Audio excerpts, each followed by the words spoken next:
I run a small housekeeping service company, but the president's annual salary is only about 3 million yen, so it's a small company, and most of the work I get is house cleaning or cleaning.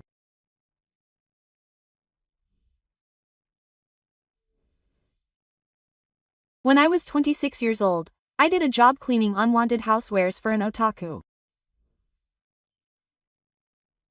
The client's wife had difficulty moving her legs and couldn't clean the house on the second floor properly, so I accepted the job. After finishing the job, the client said, "Thank you for today. You're quite efficient. Would you like to do this for our company sometime?" Quote. When I asked the company name, it turned out to be a large company that I knew. I had heard that they rented out an entire floor of an office building in the city and were doing quite well. Surprisingly, the client was a big contractor for that company.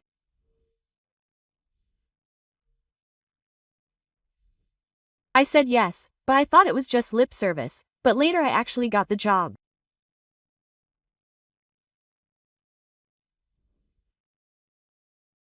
I thought this was my chance, so I sent 5 staff members to the site. The person who gave me the instructions was Marina, the president's daughter and general affairs manager. "Then please do this floor in the morning." The staff were surprised when I heard that. The floor was quite large, and it was clear that the 6 of us would not be able to complete it. The person from the General Affairs Department nodded after seeing the staff's reactions. "That's right. I don't think we can complete it. But to put it bluntly, this request is part of a tax measure. So it'll be fine if you just do what you can. You don't have to work so hard." That's what they said, but I'm proud of this job. "No, I don't need the afternoon fee, so I'll do it properly until it's finished." When I declared that, Marina seemed surprised.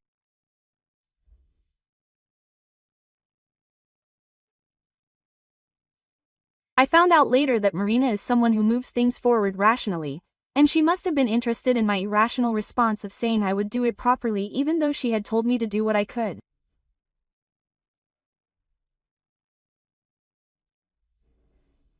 "In that case, please do it until it's finished. I'll make sure to pay you properly." To be honest, I was relieved when she said that, and we started working.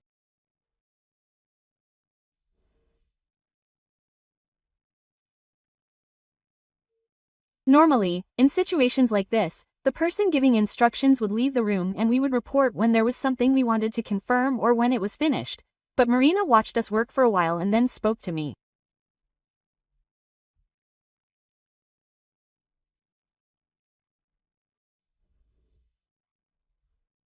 "Hey boss, can I ask you to do something other than cleaning with your housekeeping service? Like make a lunchbox, for example." I said yes. "I'd make one if you ordered one," and she said, "Can I ask you to make one tomorrow? And ask for one for me."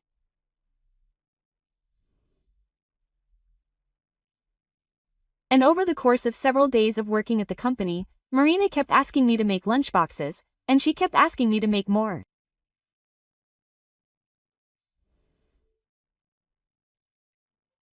And as we met more and more, the distance between Marina and I grew closer, and after a short period of dating, we finally got married. Alina was 5 years older than me, but she looked very young, and sometimes people would mistake her for me. What's more, she was the daughter of a president of a large company, and she was what's commonly called a reverse bride. After we got married, my father-in-law let me use a high-class apartment that he owned, and we started our married life there. Marina was a very smart, hard-working career woman, and she was busy with work. Naturally, I took care of most of the housework.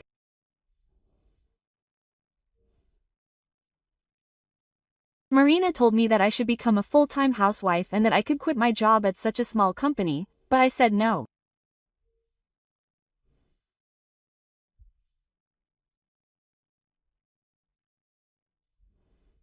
When I refused, saying that I was proud of that company, Marina would look puzzled but then say, "Well, I guess it can't be helped."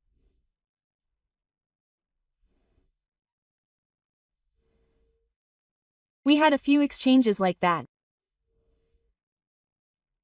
Her words sounded harsh, but I didn't mind because I didn't mean to be mean. I just said it because I really thought so. We were happy.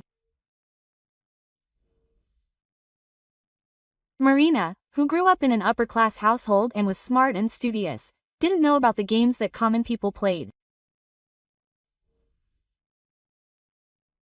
When I took her out to play outside, like camping or barbecues, she would have a lot of fun and play, and I would bring out the card games and board games that had been lying around my parents' house and play them while we had a drink in the evening.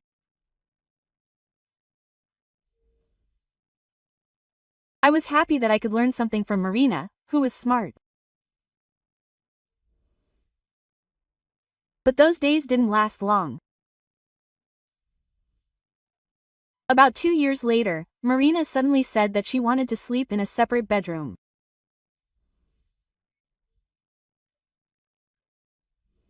When I asked her what was wrong all of a sudden, she said that she had been so busy lately that she couldn't get enough sleep, so I had no choice but to agree.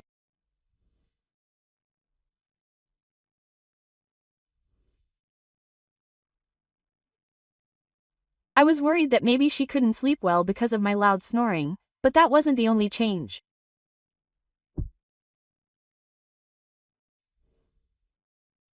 He started going to drinking parties more frequently, even though he rarely showed up because he couldn't drink, and he started working overtime more often.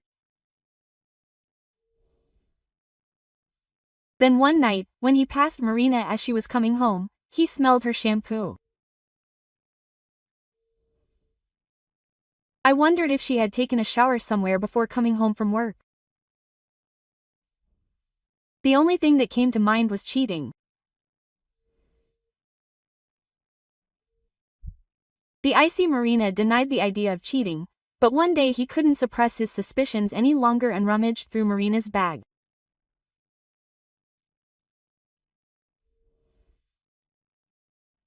The bag was neatly organized, and there was no evidence of any evidence, nor was there any sign of everyday life.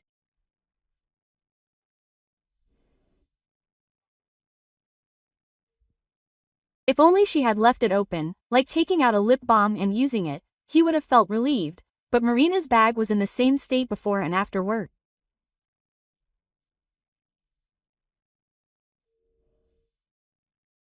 It was true that Marina sought rationality in her life, and her room and belongings were never messy. But she hadn't been this thorough before. Something was definitely wrong. As he was thinking this and putting his things back, he heard a voice from behind him. Did she find something suspicious? He turned around in surprise and there was Marina. When I passed by, I saw you rummaging through my bag. What's wrong? Did you find any evidence of cheating? She wasn't angry at all.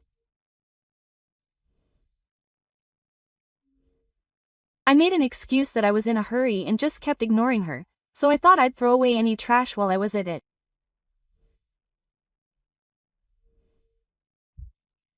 She laughed at me and said, "There's no way I'd do something so stupid." I got a little annoyed. Why, yes. Marina is perfect. I said something sarcastic like, "You're fine even without me." She said, "What are you talking about? Akira is an excellent fire official. Why don't you focus on that instead of trying to spy on things?" Quote. She said, "I'll earn money for you." It's true that Marina is excellent and smart. I do the housework because she's busy, but she could probably live on her own. But then I wondered if there was any point in us being together. Marina said something more.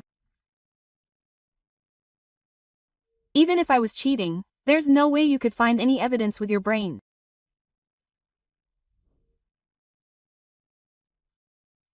It would be more rational to ask someone else instead of wasting your time thinking about that." When she said that, I couldn't say anything back. Marina was definitely doing something. I knew it intuitively, but I couldn't win her over with words, and I wouldn't be able to extract any more information.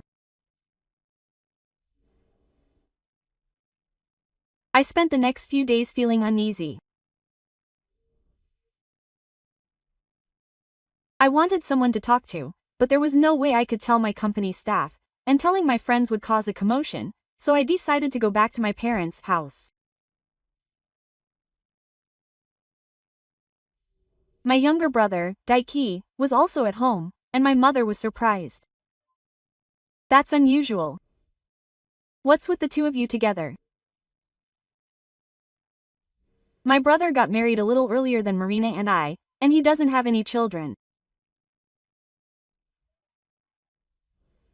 They're not on bad terms, but they both have families, and they only see each other once a year, if that.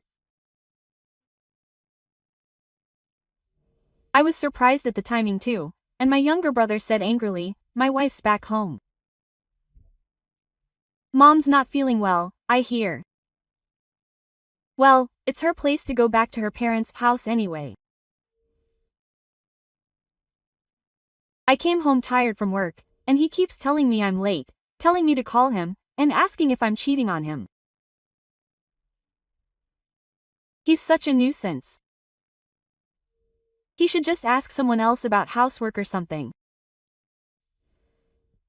The phrase, "if you can put it another way," felt strange to me. It's been a while since I've heard my brother use such an expression. I thought it was a phrase Marina often uses. Then my brother turned to me and asked, "How's the cleaning business going, big brother?" "It's going well. It hasn't gotten any bigger though. It's somehow holding on." When I answered that, my brother sneered and said, "If you don't get any more work, you should just quit. No one will be inconvenienced. Marina is the one making the money. If you like housework, it'll be easier if you become a full-time housewife." I objected to his words, annoyed. "No, you shouldn't make fun of housework. It's quite a lot of work. Besides, there are staff members at the company who trust me and follow me, so why don't you just quit?" Quote. My brother said, and seemed to lose interest, but I felt uneasy. My brother's way of thinking and speaking were very similar to Marina's. Marina and my brother have barely met, so how could they be this close? Feeling uneasy, I went home that day. And the days passed by with me feeling uneasy again. No matter how late Marina got home from work, I always made sure to prepare dinner for her. She really does a good job for the fire government, doesn't she? Marina said this while eating the dinner I made. In the past, I would have been happy with just one word, but now I felt nothing but discomfort. It seemed that Marina knew that something was wrong with me. If you're looking for evidence of my infidelity, I'll leave my bag behind again. I don't think you'll find it though. She said this and provoked me. I could tell that she was making fun of me, and that she probably didn't love me anymore.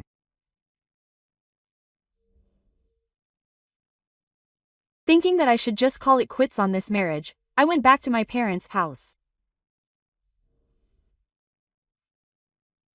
There was my younger brother there again, and he said, "Big brother, you're back often." I asked him if he was at home again, Nanami, and he replied, "Yes, he is. He does a good job for the fire government, so they must be happy about it." Quote. He spoke in a way that was just like Marina's. I decided to return home with a suspicion and start preparing. 3 weeks later, Marina went on a business trip. I saw her off with a smile, but I had been carefully setting up a trap for her for the past 3 weeks. A few hours later, I called Marina at a convenient time. Marina said, "Don't call me all the time."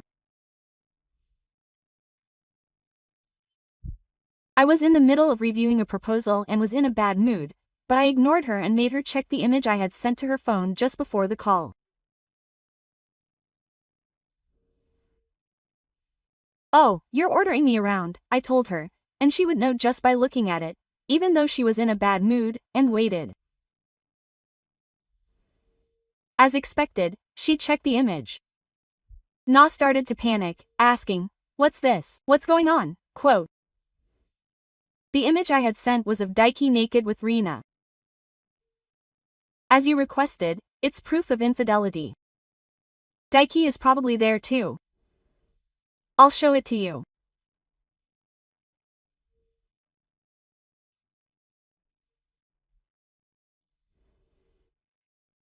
When I said that, Marina broke down on the other end of the phone.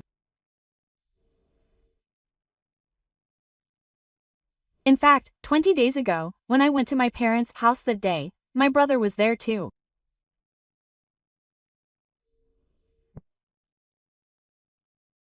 My brother said he was going to eat dinner out, but my mother told him not to come home until late and to go to her own house.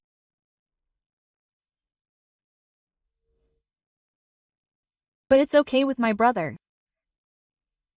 I'll come back quietly so as not to wake you up. I replied and went out.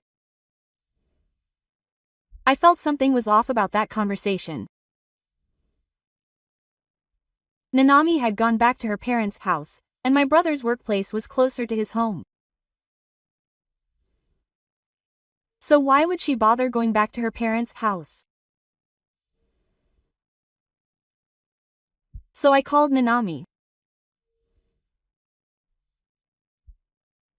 Nanami was at home and hadn't gone back to her parents' house, and her mother was fine.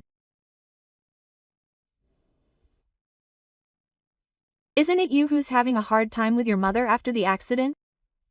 She's having a hard time because the shock of the accident is causing her to show symptoms of dementia, so she's going to her parents' house. I wanted to visit her too, but they said she might panic because of her dementia symptoms.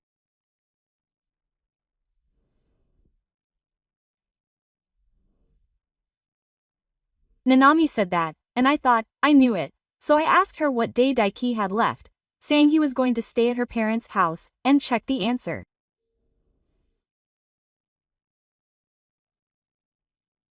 It was exactly the same day that Marina was late for work. It's exactly the same. Nanami was shocked when I heard that. I got Nanami's permission and went to my brother's house the next day. Unlike the smart Marina, Daiki is lazy and sloppy. When I searched the desk drawers in the room, I found receipts and point cards from a love hotel. The dates were spot on.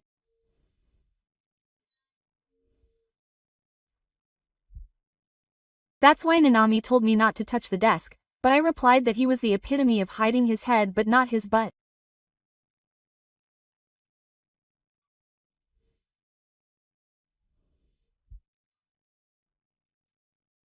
I could tell that he might be found out if I kept it in my wallet, but I was too lazy to throw it away.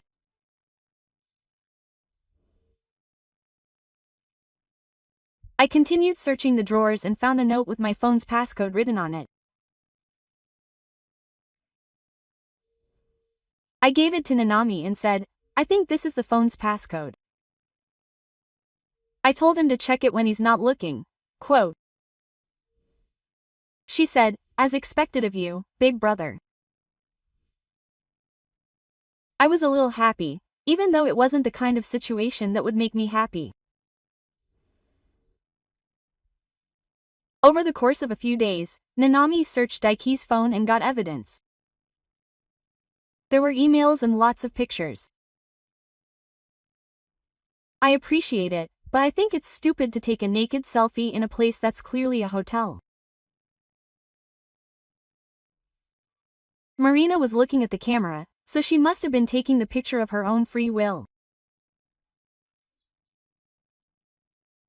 Did she think that as long as she hid herself completely, it would be okay? If that's the case, I was amazed that she was lending her brilliant brain to a dreamer.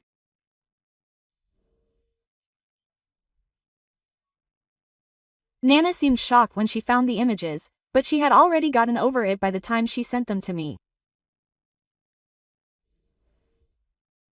It's a huge mountain of evidence. She laughed and said, "These people are really stupid."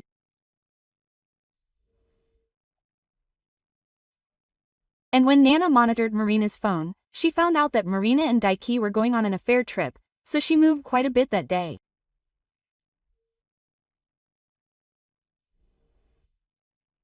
When I received the images, I told Marina, who was panicking on the other end of the phone, that the photos were well taken.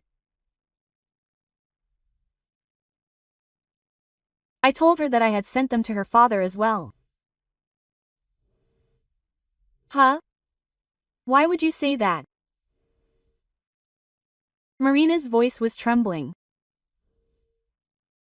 I thought to myself, she must be straight by now, and I imitated Marina, smiling. Why? Because I have to explain why I'm getting a divorce. Sending these images is the most logical and quickest way. And when you find a new address, can you let me know? I'll send you the divorce papers. Quote. When I said that, Marina finally seemed to come to her senses. What are you talking about? That apartment is in my name, so if you're getting a divorce, you should move out, she protested. I explained to Marina, who didn't quite understand the situation. No, this apartment wasn't originally in your name. Did you forget that you were getting away with paying rent because of your father's actions? And it's in my name from today on. If it got out that my daughter was having an affair with her husband's younger brother, it would affect the company's reputation. My father asked around and put it in my name in exchange for me keeping quiet about the details of the divorce. Oh, that's right. And then he said I had to show up at the company tomorrow. He said he couldn't trust his daughter, who was having an affair, with the position of head of public relations. No, Marina. If we sell that apartment, we could make hundreds of millions of yen. Don't just take it for yourself. She was fuming, saying it might be a fake image, but I just laughed it off. What a shame. If you were going to commit the perfect crime, you should have kept the other party under control. I've collected a lot of history from my brother's cell phone, and they're probably staying in the same room right now. I know they go to a love hotel often, so I'm sure they'll find out if I investigate. And oh, that's right. Tell my brother that I was saved because you were a sloppy person. Nanami also said she wanted a divorce. I told her to prepare herself and hung up the phone, ignoring Marina's still fussing. And so I was able to get a divorce without any problems. At first, Marina accepted the divorce but wouldn't pay any alimony. She was making a fuss about getting the apartment back, but when I asked if she wanted to take it to court, she fell completely silent.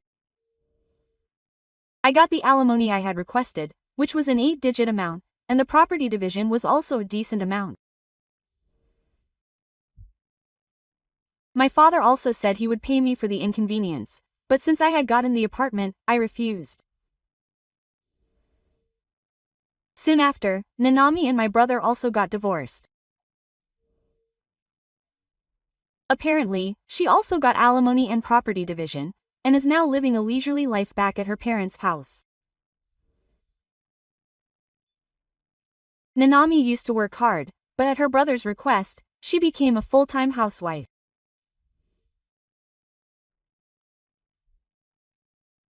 Her brother didn't show any gratitude to Nanami for fulfilling his wish and treated her badly, so Nanami was apparently in a very difficult mental state.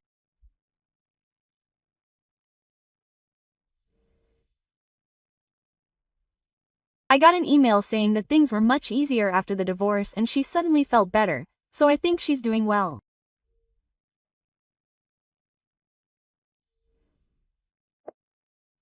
My brother was also cut off from his family, and since he worked for a local company, rumors quickly spread, so he quit the company and moved away.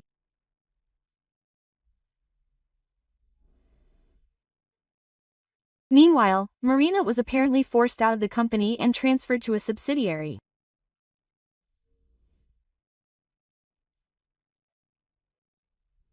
Although he was technically the president, the company was in a very tough situation and would go bankrupt if the workload decreased. She could only get work by bowing her head and asking for it, which was humiliating for Marina, who is very proud.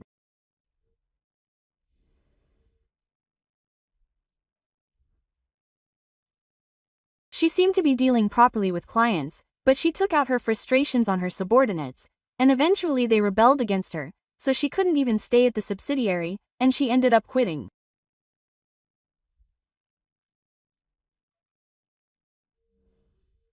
She's apparently been living in seclusion at her family home now, but her family is wealthy, so she probably doesn't have any trouble making ends meet. Thinking back, Marina was certainly smart, but she didn't have good social skills.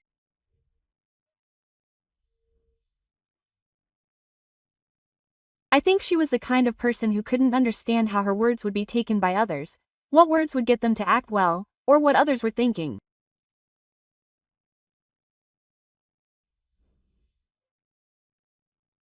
I still like the innocent smile Marina would occasionally show me, but I couldn't stay with her if she was cheating on me, so it had no choice. By the way, my company continues to take on cleaning work for my ex-father-in-law's company. Furthermore, it seems that my ex-father-in-law spread the word about us, and we started getting requests from other companies, leading to an increase in ongoing contracts. Furthermore, we started getting requests for other housekeeping services from employees of those companies. At first, we had 6 staff members, including myself, but now we've grown and are able to pay good salaries.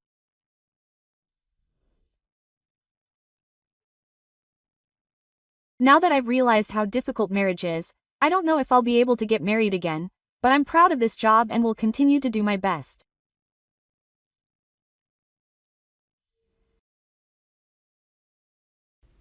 俺の名前は小越明。27歳の平凡なサラリーマンだ。妻の千秋は俺の一つ年下で、彼女が俺の通っていた大学に1学年下の後輩として入ってきたのが出会いのきっかけだった。そんな俺たちが結婚したのは、俺が23歳で千秋が22歳の頃。新婚ほやほやってわけじゃないけれど、子供がなく2人の時間をすべて夫婦の触れ合いに当てられる分、結婚から4年が経っても、俺たちは付き合いたてみたいにラブラブだった。お風呂沸いたよ。晩ご飯の前に入っちゃったら？たまには一緒に入んない？バラバラに入るとお湯ももったいないし。そうだね。あとはカレーを煮込むだけだし、そうしよっかな。やったー。それじゃあ先に行ってるな。うん。それから2、3分後、俺が先んじて浴槽に浸かって待っていると、ようやくカレーの鍋を保温にセットし終えた千秋が風呂場へと到着。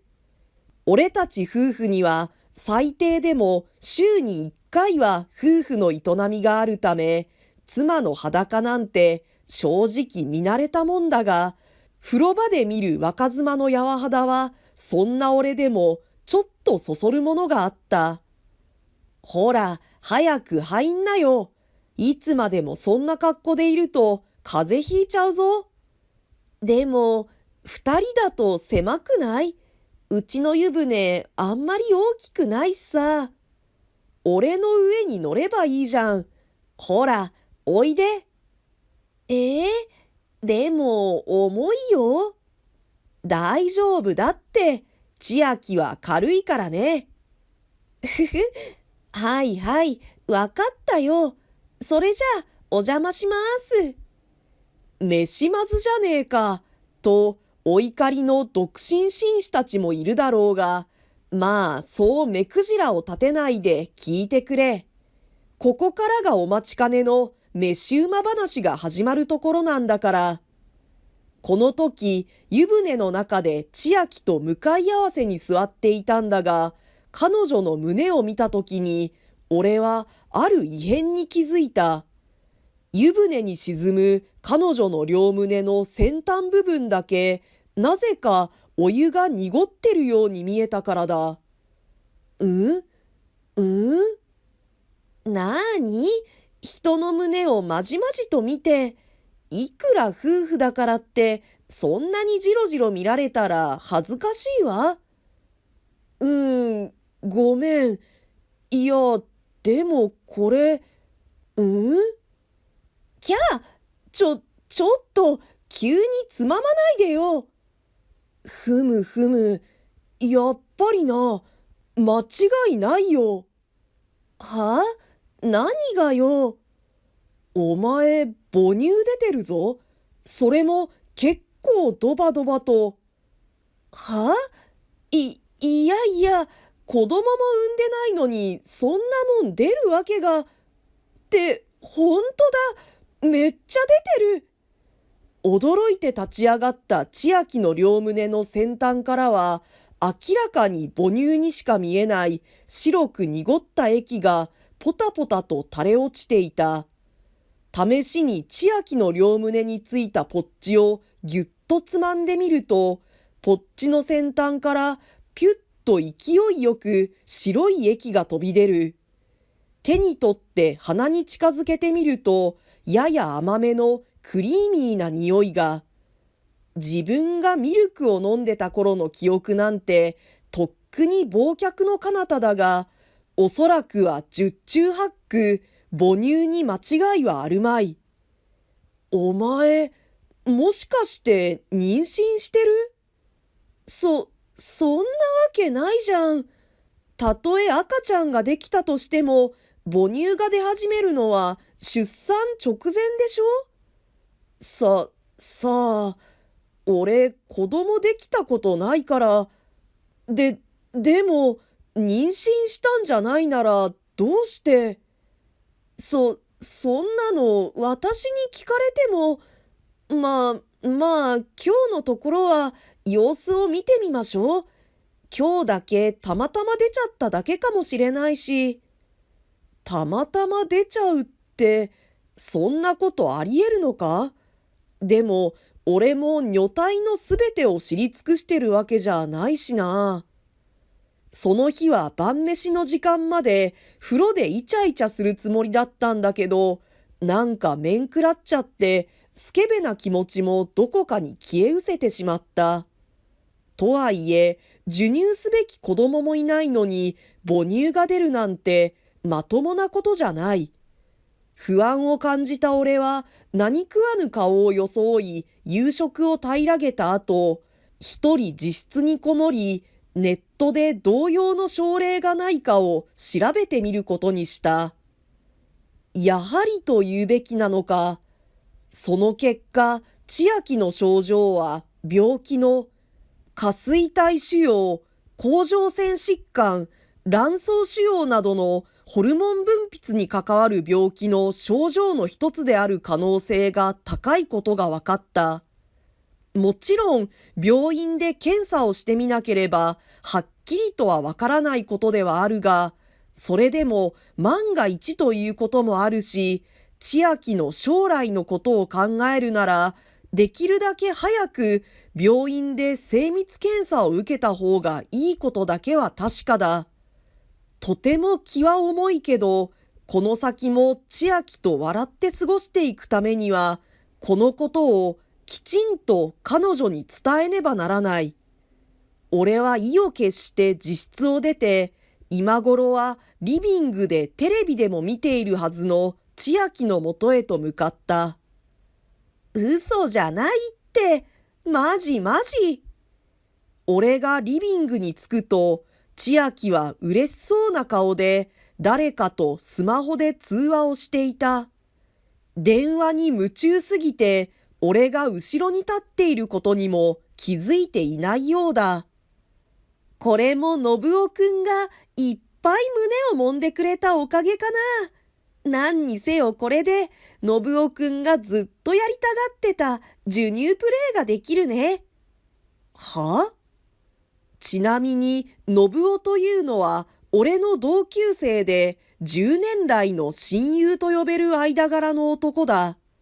千秋にとっては俺と同じ大学の先輩でもあるから、別に信夫と友人として電話で話すこと自体は何も問題がないのだが、子供？妊娠はしてないよ。ごめんね、期待させちゃって。そうだね。私も早く信夫くんの赤ちゃんが欲しいよ。おい、なんかとんでもないこと言い出したぞ。あきらにはもう吸わせたのかって？そんなわけないじゃん。私が授乳プレイを許してあげるのは信夫くんだけなんだから。何言ってんだこいつ。今まではポーズだけだったけど、これからは本物の母乳を吸わせてあげられるよ。今度うちに来る時を楽しみにしててね。間違いねえ。こいつ、信夫と不倫してやがる。しかも俺の留守中に夫婦の聖域であるこの家で。これは後になって知ったことなんだけど、千秋と信夫は大学の頃からたまに体の関係を持ってたらしい。今までは信夫にも彼女がいたから、やって月に一度くらいだったらしいんだが、半年前くらいに信夫が彼女に振られてからは週2、3のペースで会ってたみたい。つまり旦那の俺よりもずっと頻繁におせっせをしてたってことだ。おい。わ！一通り聞かせてもらったぞ、てめえ。よりにもよって信夫と不倫なんかしやがってよ。ふざけんじゃねえぞ、この野郎。しまった。こちとらお前が病気なんじゃないかと思って、いろいろと気をもんでやってたのに、まさかこんな最悪な裏切りに遭うとは思わなかったわ。これは違うの。私たちは何もやましいことなんて。言い訳はいいんだよ。そんなことは信夫に直接聞いてみりゃわかる。今から信夫を電話で呼び出すからよ。お前、余計なことすんなよ。俺は突然の事態に硬直している千秋の手からスマホを取り上げ、不倫相手へのチクリができない状態にしてから、その不倫相手である信夫を家に呼び出した。はじめのうちは俺に飲みに誘われたくらいに思っていたようだったが、千秋の真っ青な顔を見て事態を察したのか、信夫は突然俺に頭を下げてこう言ってきた。悪かった。千秋ちゃんの胸があまりにも大きいもんだから、つい魔が差しちまったんだ。確かに千秋の胸は E カップのダイナマイトバストで、おっぱい成人の信夫はたまらなく魅力的に見えることだろう。だからといって親友の嫁に手を出すのはどうなのか。俺と千秋が付き合ってる頃なら、まだ若気の至りで済ませることもできただろうが、結婚後も変わらず、いや、むしろ結婚後の方が逢瀬の頻度が上がってるところが実に悪質である。俺はこの時、今までにないくらいに脳をフル回転させ、どうすれば最も手痛い制裁をこの二人に下せるかを必死に考えていた。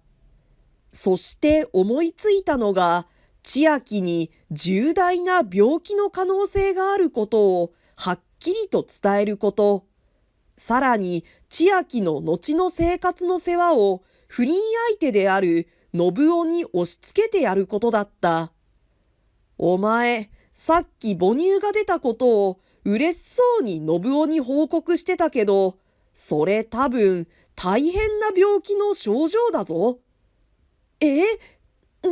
何言ってんの？いきなり。妊娠もしてないのに、いきなり母乳が出るのは、下垂体腫瘍や甲状腺疾患、卵巣腫瘍の症状である可能性があるんだって。そんなわけないじゃん。これは神様がくれた奇跡なのよ。私の信夫くんへの愛が奇跡を起こしたの。はあ？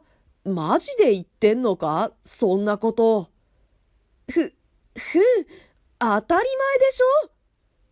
この野郎、もう言い逃れは無理だと察して、いよいよ開き直りやがったな。よし、それじゃあ賭けをしようか。お前、ギャンブル好きだろ、信夫。賭けって何を？こいつが病気か病気じゃないか、病院で検査を受けて確かめよう。で、こいつが病気だったら俺の勝ち。病気じゃなかったらお前らの勝ち。そんなこと急に言われても、何をかけるのかもまだ聞いてねえし。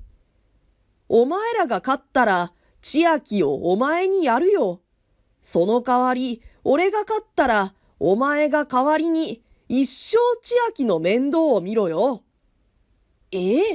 それって結局結果は同じじゃね？望むところよ。受けて立ってやる。ほう、千秋がバカでよかった。まあ実際は信夫が賭けをためらったりともう一悶着あったんだけど、とにかくそんな感じで千秋は病院で精密検査を受けることになり、その1週間後にはその精密検査の結果が出た。結果は俺の勝ち。千秋は甲状腺がんという結構大変な病気だった。まあ、このがんの5年生存率は 99% とかなり高い方だし、他のがんと比べればかなり予後もいい方らしいのは不幸中の幸いだったが、ただ一つ問題があるとすれば、手術で甲状腺を摘出したことが原因で、千秋が不妊になってしまったことくらいだろうか。甲状腺というものは生殖機能の働きを促すホルモンを分泌する器官だそうで、これの働きが失われると子供が産めない体になってしまうこともままあるらしい。あれ、信夫は見舞いに来てねえの？私が子供を作れない体になったって知った途端、連絡も取れなくなっちゃったわよ。あ、そう。まあいいや。あいつの実家はわかってるし。そんなことより、あの時の話は本気じゃないよね。は？何が？私を信夫くんに譲るって話よ。あんなのただの冗談だよね。冗談なんかでそんなこと言うわけねえじゃん。本気だよ。はあ？私を見捨てるの？見捨てるも何も、お前だってノリノリだったろ？信夫に捨てられたって分かった途端、手のひら返すなよ。だって。ま、心配すんな。信夫の両親にはもう話しつけてあるし、信夫が見つかるのも時間の問題だからさ。その時は大いにお前ら二人の新たな人生の門出を祝福してやるよ。その後、信夫はめでたく、信夫の両親の手で確保されることになり、改めて行った話し合いの結果、信夫と千秋を結婚させることで結論は出た。まあ、この時にはすでに二人の愛なんてとっくに冷めきっちゃってたから、愛のない結婚生活なんて拷問以外の何者でもないと思うけど、とにかく俺はあいつらからしっかり慰謝料も取れたし、最後にちょっとしたいたずらもできて、それなりに満足してる。そういえば、この前千秋のがんが再発したらしいんだけど、遠隔転移のないステージ1の甲状腺がんが再発する確率は 7% 以下とからしい。千秋の言葉を借りれば、これも一つの逆奇跡みたいなもんかな。とはいえ、今の千秋には俺がいなくても闘病を支えてくれるパートナーがいるし、今更そんなことを知ったところでどうしようという気も起きないけれど、愛がないならないなりに、なんとか二人で夫婦の危機を乗り切ってくれよな。電動マッサージ機ってあるじゃないですか。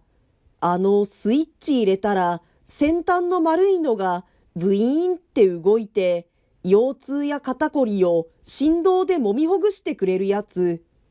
俺、そういうのにあんまり詳しくないんで、最近まで知らなかったんですけど、あれって女性が一人で気持ちよくなりたい時に使ったりもするみたいですね。もちろんエチチな意味で。なんで突然こんな話をしたかというと、うちの嫁、まちこって言うんですけど、そいつがね、それを俺に隠れて、そういう用途に使ってまして、しかも本来の使用法である一人用ではなく、不倫相手の男とキャッキャウフフするために使ってやがったんですわ。今思い出してもおぞけが走りますよ。あれは今から半年くらい前、俺が体調不良で職場を早引けした日のことでした。ブイーン、ブブブブブ。いやー、くすぐったいよ。ふふふ、少しだけ我慢してな。最初はムズムズするだけだけど、すぐに気持ちよくなってくるからさ。もう、そんなところに当てちゃダメだったら、そのマッサージ機、旦那が買ってきたやつなのに。俺の体調不良は、おそらく仕事の疲れから来ているものだったので、家に帰って一っ風呂浴びたら、愛用のマッサージ機でたまりにたまった体の疲れを取ってやるつもりだったんですがね。寝室から変な声がすると思って覗いてみたらこれですよ。この女、浮気してやがったのか。と、マチコへの怒りが湧いてくると同時に、電動マッサージ機ってそういう使い道があったんだ。と、目から鱗が落ちる思いもしたりなんかして、本当は今すぐにでも寝室に飛び込んで、マチコと真男をボコボコにしてやりたかったんですけど、残念ながらこの時の俺は体力的にも精神的にも限界で、目の前の不貞コンビをとっちめてやる元気もありませんでした。その日はそのまま家を飛び出して、職場近くのビジネスホテルに一泊。翌朝家に帰ったら、マチコはカンカンで、浮気してんじゃないの？なんて怒鳴られちゃいましたよ。まさにおまゆってやつですな。ほんと。私、今から出かけてくるから、ちゃんと留守番しといてよ。土曜日はパート休みじゃねえの？今月は家計が厳しいから、無理言ってシフトを増やしてもらったのよ。あんたの稼ぎが悪いのがいけないんでしょ？文句言わないで。別に文句なんて言ってねえけど。それと、あんたの書斎にあるラジコン、少しは片付けといてよ。あんなにごちゃごちゃしてると、掃除するときの邪魔なのよ。いや、あれはラジコンじゃなくってミニ四駆。どうでもいいわよ、そんなこと。いい年して子供みたいにおもちゃで遊んでんじゃないわよ。今日中に片付けてなかったら全部捨てちゃうからね。俺が朝帰りをしたからなのか、この日のマチコの機嫌は最悪でした。しかし、マチコのその態度は、心の中でくすぶっていた俺の怒りに火をつけました。絶対に復讐してやる。そうして俺は、マチコが不倫の最中に使用していた電動マッサージ機を、24年のミニ四駆いじりで培った手先の器用さと機械への知識を持って、殺人マッサージ機へと魔改造してやることに決めたのです。マチコの留守中に電動マッサージ機のカバーを開けて中身を見てみたところ、中には振り子のようなものが入っていて、それをモーターとギアで動かすことで振動を生む構造になっているようでした。この出力を上げるために強化が必要となってくるのが、モーターとギアの交換です。モーターは単純に出力の高いものを、ギアはギア比の高いものを既存の部品と組み替えることで出力を高めることができました。試しにそれをワイングラスに当てて振動させてみると、なんとものの1秒ほどでグラスが粉々に。我ながらなんとも恐ろしい破壊力です。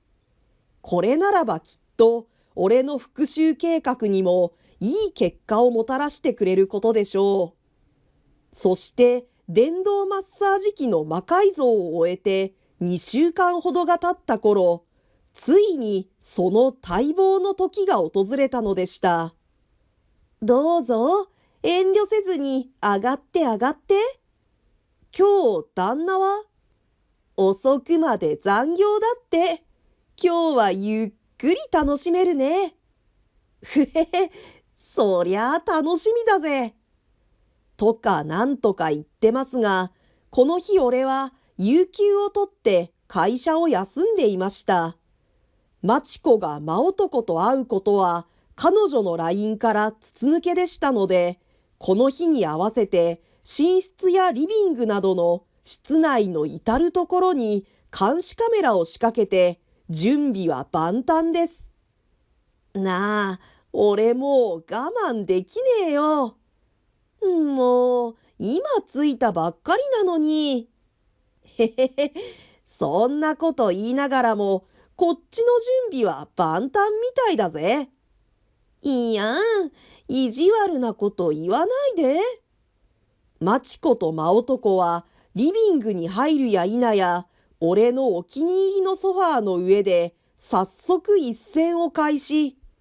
話の早いことにソファーのそばには俺が魔改造しておいた電動マッサージ機が。まあきっとこうなるだろうと思って俺がわざとそこに置いておいたんですけどね。ぎゅーん、ビーン、ギュギュギュギュギュギュギュ。出力を高めすぎたのか、それともカメラの音声設定をミスったのか、真男がその手に握った電動マッサージ機は明らかにやばそうなうなり声を上げています。しかしまちこと真男は完全に自分たちの世界に入ってしまっているようで、そのドラッグカーのごとき爆音を上げるマッサージ機の異変には全く気づいていない様子です。へへへ、これどこに当ててほしい？いやー、わかってるくせに。そんなこと聞かないでよ、意地悪。へへへ、わかってるよ。ここだろ。はあ、はあ、じらさないで。お願い、早く。ギュイン、ギュイン、ギュイン、ギュイン、ガガガガガガガガガ。猛烈な音を立て、マチコの股間へと近づいていく我がモンスターマシン。マチコが、俺を裏切ったお嫁が地獄を見るまで、あと5秒。4、3、2、1、ファイヤー。やあ、おんやー。なんだよ、そんな悲鳴を上げるほど気持ちいいのか？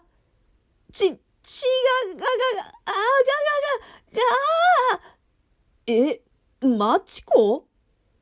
マチコの絶叫を感じているがゆえのものと勘違いし、なおもマチコの股間に電動マッサージ機を当て続けるアホな真男。カメラ越しにマチコの顔をよく見ると、あまりの痛みに泡を吹いているように見えます。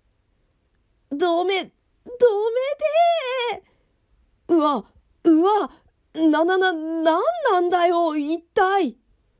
マチコの異変に気づいた真男が、ようやく電動マッサージ機のスイッチを切りますが、ソファーに横たわったマチコはぐったりしていて、さらにピクピクと痙攣までしていました。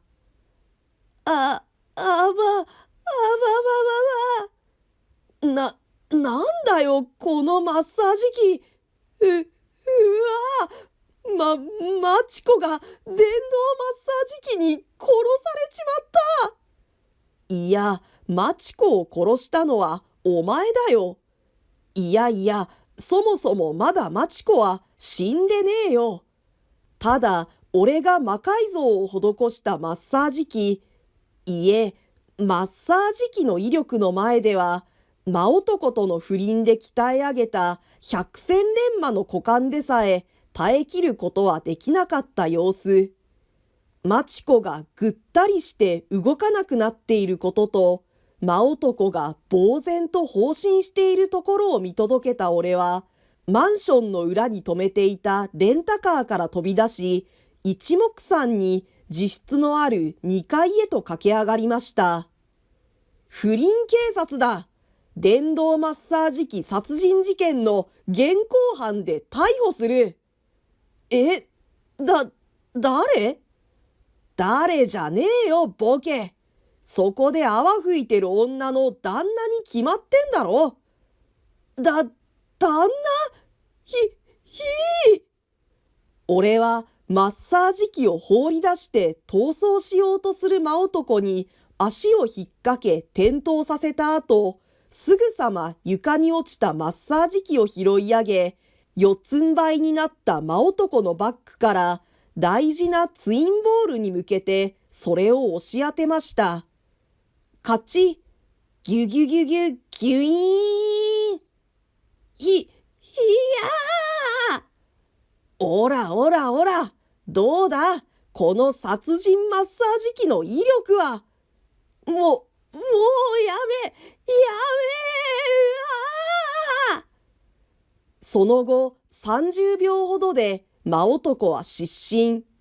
俺はその隙にマチコと真男を縛り上げ、二人の持ち物を物色。そして真男の免許証から彼の住所を、そして彼の携帯から彼の妻の電話番号をそれぞれゲット。こうして俺の魔改造マッサージ機による復讐劇は幕を下ろしたのでした。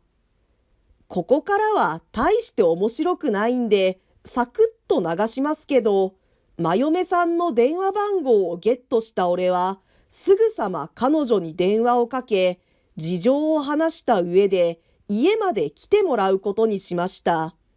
そんで、あとは4社での話し合いを行い、それぞれ離婚やら慰謝料の請求やらを行うことで合意してお開きになったわけです。これは離婚の話し合いが終わって不倫コンビから俺が100万ずつ、真嫁さんが真男から200、うちのマチコから100万の示談金をもらうことが決定した後で知ったことなのですが、あの時のマッサージ機の振動により、マチコは恥骨を骨折し、真男は大事なお玉が倍に腫れ上がるほどのダメージを負っていたそうです。